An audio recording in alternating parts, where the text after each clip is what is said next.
So Patrick, can you first start by kind of walking me through what happened starting Thursday? You got the call that you were going to get that Got the I'm sure, call been that hoping for. we weren't expecting it, not so soon. I had just been placed actively on the transplant list 2.5 weeks ago. Now 3 weeks, and to get that call so fast, I was terrified. I was scared. The thought of someone taking my heart out and putting another one in, and it was scary, and then I moved on to from scary to excited at the possibility of getting 10, 20 years, maybe even 30 years. We follow people on transplants that another gentleman just celebrated his 33rd year, I think it was. I mean, that's incredible. I mean, to get an opportunity to possibly know that I'm going to see the rest of my kids graduate is it's amazing.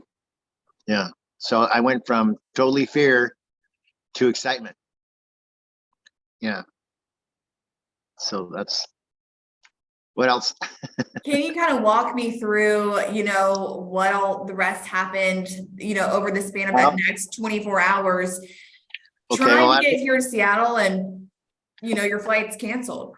Yeah. So after I got the call, I asked the gentleman on the phone, what would be the deal breaker of the heart transplant? He said, not getting here. And I said, I'm catching the next flight. And he said, okay. So we got to the airport, and there was an abnormally amount of people in line and not at the kiosk. And so I went to the kiosk and it said canceled. I was like, I've seen this before. I just got to wait in line. So after waiting in line about an hour, realizing I was going to lose my flight, I saw one of the Alaska Airlines ladies walk by, and I said, hey, here's, and I told her my quick brief of my story. She goes, well, oh my gosh, let me get you over here real quick. And she said, yeah, your flight has been canceled. I'm thinking, oh my gosh, now what do I do? And she said, don't worry. I'll get you on another flight. And she did. She managed to get me and my brother, who was going to go with me at the time, and got us onto another flight, and we had just made it. She said, it's boarding now, you can do this. And we did. We got on, and I was so relieved and frightened at the same time, excited at the same time, and sad at the same time. And I was sad because somebody was dying to give me that heart. I was excited because I might get another second chance at watching my kids grow up, to whereas now it's just really unsure. So we were on the flight, and 4 hours in, I heard the landing gear come down, and I heard the pilot say, welcome to Anchorage. And I looked at my brother and I thought, he must be really tired. He must have been flying a lot, because we're in Seattle. Because I looked at my clock, and we had definitely been in the air for 4 hours. So I know it only takes 30 minutes to get to Anchorage. And a lady heard me talking, and she said, no, I think we got diverted into Anchorage. And panic set in, panic and heartbreak. And so stewardess had confirmed that we are in Anchorage, that we got rerouted due to a crazy storm in Seattle. And I was shattered, because I thought, man, I had just lost what could be a once in a lifetime chance. And I blamed myself for not being in Seattle at the time, just being placed on active heart transplant. I should have been there sooner, but we thought we had a little more time to prepare. Who knew it would have happened so fast? Who knew I'd been so lucky? But so I called the heart transplant coordinator, and she told me, hey, don't worry, this heart's for you. We're going to hang on. We're going to wait, catch the next flight out. And I thought, okay, oh my gosh, that's back on. So I'm excited again. I'm relieved. I'm elated. It was all back on the table. And so we caught the next flight, got our tickets, and it got canceled 45 minutes later. And I called her back, and she said, hang in there, hang in there. We're going to hold it as long as we can. And at this point, I saw the storm going on in Anchorage from out the windows. I mean, it was a bad storm. Windows were blowing. You could hear the wind roaring through the building. I just knew the next flight was going to be canceled too, and it was. And by the third cancellation there in Anchorage, I told my brother I'm going to call her, and I know that I know the answer. And as I was calling her, she was calling me, and my heart did sink again. But my brother had said something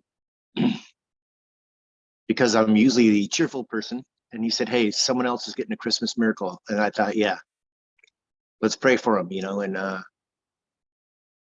yeah, that was a blessing in itself that someone else may receive it, and it just wasn't my turn. And things happened, things that were out of the control, but I couldn't help feel guilty looking at my children and looking at my wife now, thinking that had I been there, it would have been a different story. So yeah, so I mean, the emotions, I think I cried more that day than I have in my life, and had exerted every emotion that I've never had.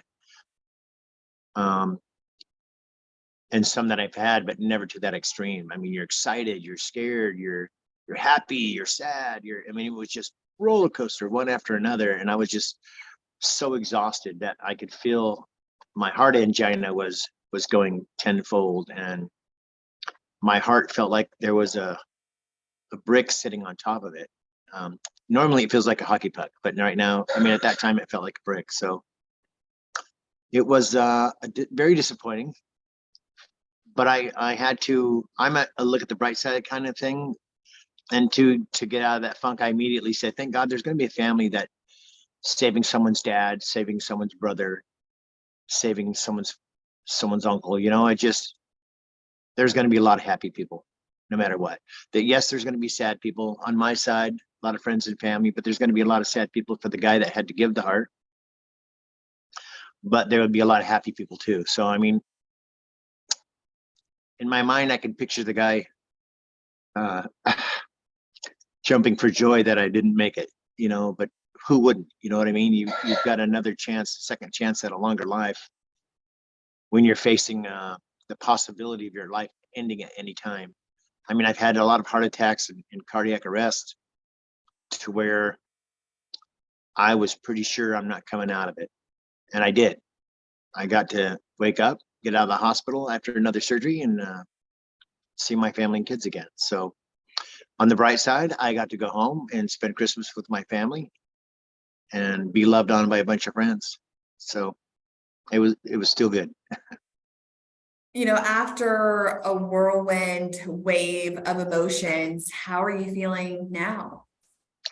I still feel there's a part of me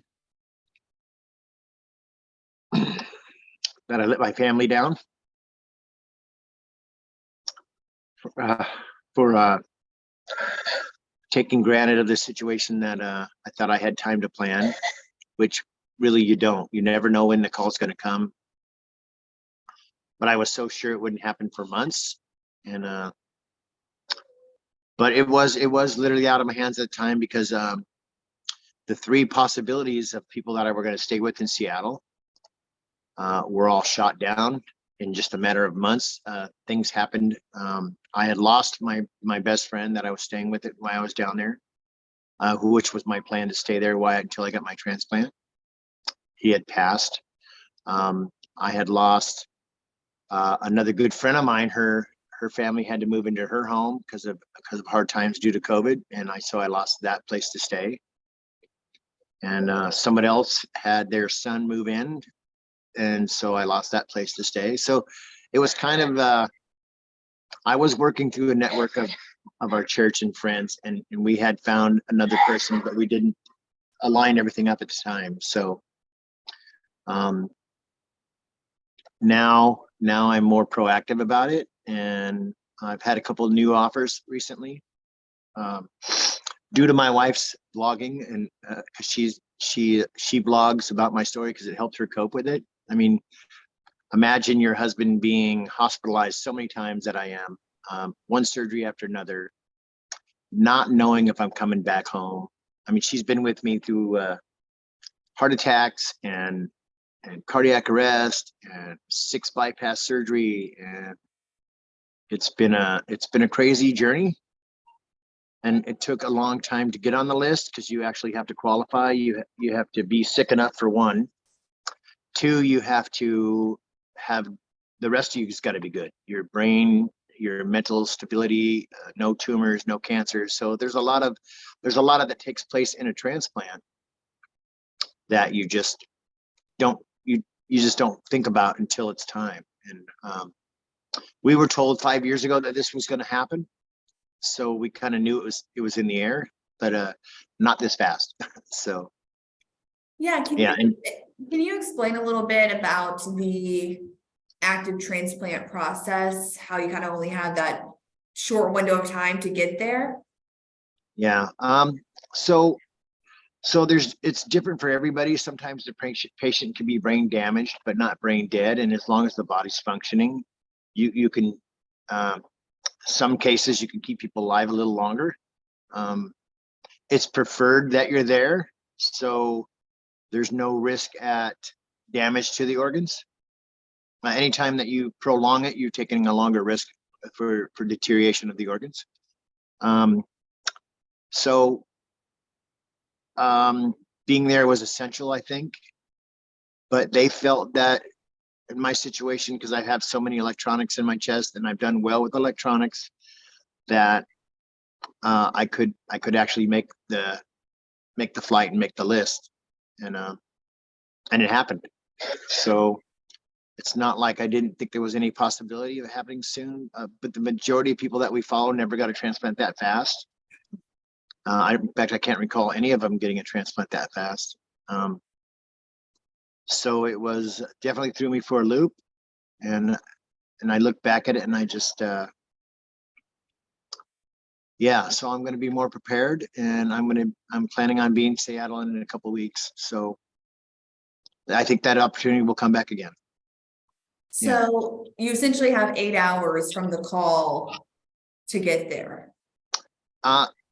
It seemed like, yeah, that's what it was. So, I mean, they gave me a couple good opportunities to be there, and yeah. So I just rejoiced for the gentleman that was in line behind me. So yeah. And so were you put on, so you were put on the list 5 years ago, but it was like 2.5 weeks ago on the active list, or how does that work? yeah, so I've been fighting to get on. I wasn't officially on the list. I was officially getting on the list for the last, mostly 2 years ago was the biggest part when things really started going bad with me. I became ischemic, where my heart struggles to give enough blood for my stomach to process food, and just a lot. So every year more things happen as you deteriorate, as your heart deteriorates. So like my body feels like great shape. I feel amazing when I'm not moving. So, I mean, I can pick up my kid with no problem. I feel, I can pick up a shovel and start shoveling snow like nothing. And then 1 minute in, my heart starts pounding like I'm running a marathon. And that's when I know I have to stop. Otherwise my defibrillator will shock the crap out of me. So it's, you get PTSD from that too, as well. I've been shocked a lot of times, just from doing sometimes nothing. Just my heart goes into what's called V-tachycardia, where it just starts to vibrate instead of a beat. And then I have a defibrillator that shocks it and brings it back. And then I have a pacemaker that's working full time too, also. So I'm at very high risk at cardiac death. So, so every morning I eat soup now. I've lost 58 pounds recently in like the first 4 months of being extra. So every wave of heart issues I have takes away a big part of your life. I mean, just last year I was chasing my kids around for a park for a short time, but I was able to do it for a short time. Now I can't chase them around. Now we do more arts and crafts than we do chasing around the park, which I feel terrible about in one retrospect, because my kids are very active and they like to be very active. I tried ice skating with them just last month, and I had to get off the ice because my heart was just not letting me. I didn't know it was going to be as strenuous trying to ice skate. So it's taken away a lot from me. It seems like you just have to adjust with what you got. And that's what I'm doing. You know, it wasn't too long ago, I was helping people move snow and, you know, chop the wood and split the wood and with a heart condition. Cause it wasn't like I was, you know, chopping wood would normally take me, what would normally take me 3 hours to do, I used to be able to do in 30 minutes now, but now it would take me 3 hours to do, I don't do, because it's just, my heart won't let me. It's taken away a lot from me. So I'm waiting for the chance. Hopefully I get another chance to where I can do that, to where I can chase my 3-year-old around the park again and play badminton without it being strenuous. You know, it's like, man, I'm only 56 years old and I'm straining to play. My heart feels like it's just coming out of my chest, and it's scary because your body says, let's go, and your heart says, no. So I can't wait for the day to where I get the transplant and I can enjoy life again more than what I do. I enjoy life right now, even though I'm good at adjusting everything that takes away from me every year. So I'm always look at what I still can do. I have some friends I take care of that are in their 80s, and I can still go shopping for them. I can still vacuum. I can still wash the dishes. So, I mean, I can't chop his wood or move his snow, but I can help advocate for somebody else to do it. And being that I'm in a lot of churches, it's worked out. I found people to take over what I couldn't do. And so, I mean, it's just, I'm looking forward. I'm hopeful for the day to get back to climbing with my kids, and you know, we used to walk long trails all the time, and I'm limited now because my heart goes into what's called angina, and it's painful, and I'm sick all the time, 24/7. I call it heart sick because there's no really better way to explain it. But just now, I had a bowl of soup, and I'm pretty sick from eating a small bowl of soup. But it's better than not eating. So there are people not able to eat a bowl of soup today. So look at what I do have and not what I don't. That's kind of where I'm at. If you don't mind me asking how many kids you have and their ages. I have 7 kids. I have over here, I have my wife's Latin. I have a 11-year-old, a 3-year-old, a 15-year-old, a 17-year-old, and a 34-year-old, 35-year-old, and 36-year-old. So is that right? But yeah, I have 7 kids. Wow. I have an older batch, and then I have a younger batch. So, and they're all mine. A big family. It is. I came from a big family. So I always told my wife that I would like to have 10 kids. And she said, maybe if you get the new heart. So yeah. Well, I mean, I know you said you're hoping to come here to Seattle in a couple of weeks. Yeah. And then you're just gonna probably stay here and try to just wait for that next call. Yeah. So I will be closer. There'll be no storms to stop me. You know, it would take a completely different act of God to stop me. So that is my biggest plan. That is my biggest plan right now. It is not to ever have an excuse to miss an opportunity to have that, you know, to even get an extra possible 10 years. It would be amazing, you know, for me. So, I mean, I've had an amazing 17 years with the wife and my kids, and to be able to watch the next 2 graduate would be just phenomenal. I mean, it'd be a miracle, really. Tell the truth, it'd be a miracle. So, and that miracle doesn't come around every day. You know, there's a lot of people on the transplant list that won't get to see that. A large number of people don't make it to the list, and it's not a process of elimination, but they don't want to give a heart to someone who's got a brain tumor or cancer or liver, you know, some other type of failure. You know, you want to give somebody a heart that's gonna possibly live longer. So, like I said, all my I went through a vigorous testing. I mean, they test your organs. They test you eat eggs with radiation in it so they can follow your process. You eat, or they pump you full of different dyes so they can see what your heart's doing, what your lungs are doing, what your kidneys are doing, what your bowels are doing. They put cameras in every hole in your body, and it's process of elimination to see, not to look for what's wrong with you, but to look for what could be wrong with you so we can address it and hope to move past it to get on the transplant list. And there's a lot of people that fail that test. So I was lucky enough, I was blessed enough to pass it and to get on the list at UW. I mean, UWMC they're amazing. Their people are amazing. The doctors, the nurses, I go there and I feel like I'm cared for. I don't feel like a number, like with most places I'm at.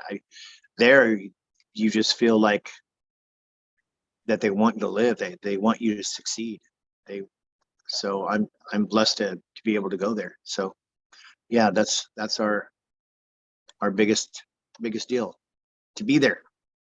And you live in Fairbanks? I do right Okay. now.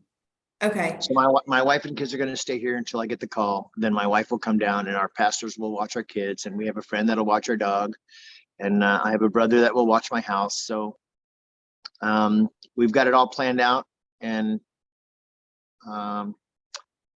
so for the first while, I'm just going to go down there and wait for the call and wait for that miracle to happen again, and it will. I'm hopeful. So not so much about my hair growing back, but everything else. Are you still looking for somewhere to live or to I stay? am. We've had a couple people step up and say they would help, but we're trying to figure out how serious it is. Mhm. And if they are, that's where I'll be. And if not, then we'll wait till someone that comes up. I mean, since my wife did the blog recently, we've had a couple callers say, hey, we have a place in Seattle. We'd like to help you. And we'll find out if they're serious or not. And I mean, I'd be blessed if someone to let a strange guy come stay at their house while waiting on a heart. That would be another miracle by itself. So yeah. Yeah. So that's what we're working on with some of the callers that we recently got. If you don't mind me asking, what cardiac disease or issue you have, or is it kind of a combination? What cardiac what? If there's a specific, cardiac issue that Yes, it's called congestive heart failure. Okay. But I also have angina, V-tachycardia, and there's a couple others. I don't remember the names of them, but I have like a mixture of stuff going on. All due to the biggest part, which is congestive heart failure. So my heart is enlarged. It's like double the size it should be. So it's just, but I mean, as you progress in your heart failure, everything else starts to fail too. So that's what's going on right now. With the ischemic bowels, it's like my stomach and my intestines are fighting over how much blood they need to process food, and my heart doesn't want to give it up. So there's a lot of pain involved. It feels like my stomach's wrapped in needles shortly after I eat, and I could just feel the heartbeat pounding in my stomach and pounding in my chest. It's like there's a battle going on to see who's going to get the most blood, and it's scary. I'm not gonna lie, because you lay down and that's all you feel, and you can't think about nothing else. And sometimes I'm so sick I can't even lay down. Other times I'm so sick it's like, do I call 911? Do I try to drive myself in? Do I sit here and fight it out? Because you go to a hospital here and you're just kind of left alone for your own. I mean, they'll come check on you, but I don't feel the same way about UW.